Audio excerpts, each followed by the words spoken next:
当我成为一个山西女婿以后，去看一些更古老的、更北方的木结构的建筑，非常强的启示。再给自己家盖房子，我们想到了用木头来去做这样一个主结构。在晋南地区汾河的南边一块空的宅基地，不到300方5分地。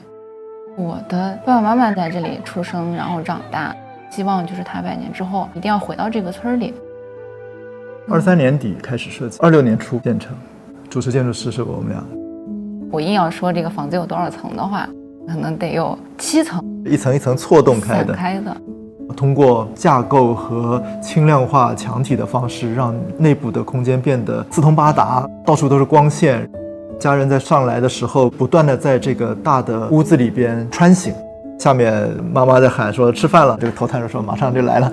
交流其实和私密性之间是有一种矛盾的，有一点高差。有人在这个空间活动的时候，相邻的2个卧室不会觉得和自己特别接近。我们当时把那个100年的老房子的里边那根主梁、栋梁、正门的门板都给保留了下来。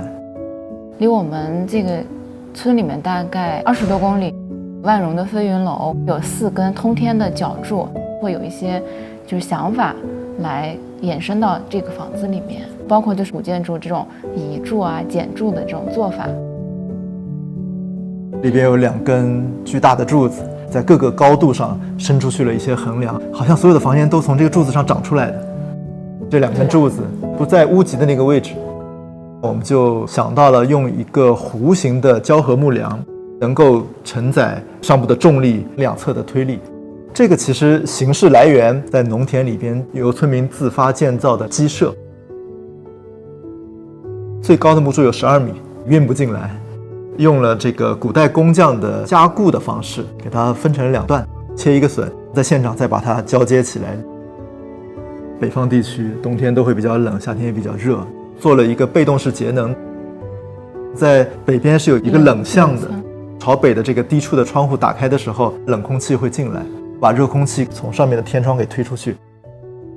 北边用卫生间和一些储藏间，最南边我们设置了一些天井，把卧室夹在了中间，冬天温度下降的会更慢一点。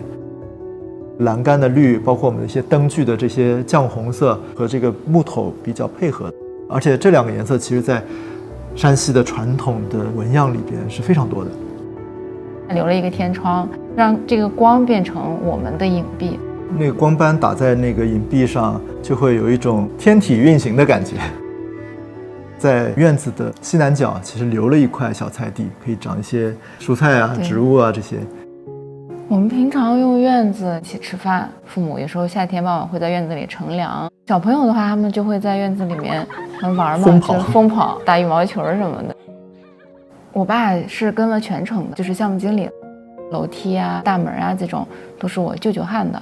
像我哥他们，包括周围的邻居，需要的时候都会来搭把手。给到效果图的时候，直接裸露的清水砖，我爸其实是有一些抵触的。他从小就在这样的砖房子里面长大，他不想要仍然是在这样的砖房子里。北方农村它其实很多是学那种江浙农村带成一个那种像小宫殿一样的，就大家会觉得它是一个更先进的表现。造出来以后，他觉得还是很舒服，而且它亲近的感觉。从外面看是更低调的、更克制的，气质上是跟家人是相符合的。我小的时候，寒暑假的时候会回来去田里面玩，就抓虫子啊，捡那种麦穗儿。元宵节的时候也会有社火，农村话叫热闹。这个房子建完以后，发现每周都会回来，因为它比城里的房子要舒服太多了。有时候一些团聚啊，全家8口人都会回来。小朋友也会邀请自己的同学说，你可以到我们村里面的家里面看一下，做得很好玩。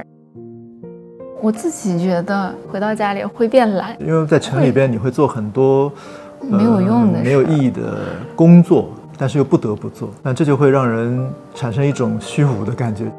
但到了村里边，住在自己的房子里边，生活本身就是充满了实在感的。结婚以后这10年还经历过爷爷去世，最后送到了田里边，埋在大家耕作的那个田的当中。回到这儿，你似乎又和这个真实的世界建立了一种更紧密的可能性吧。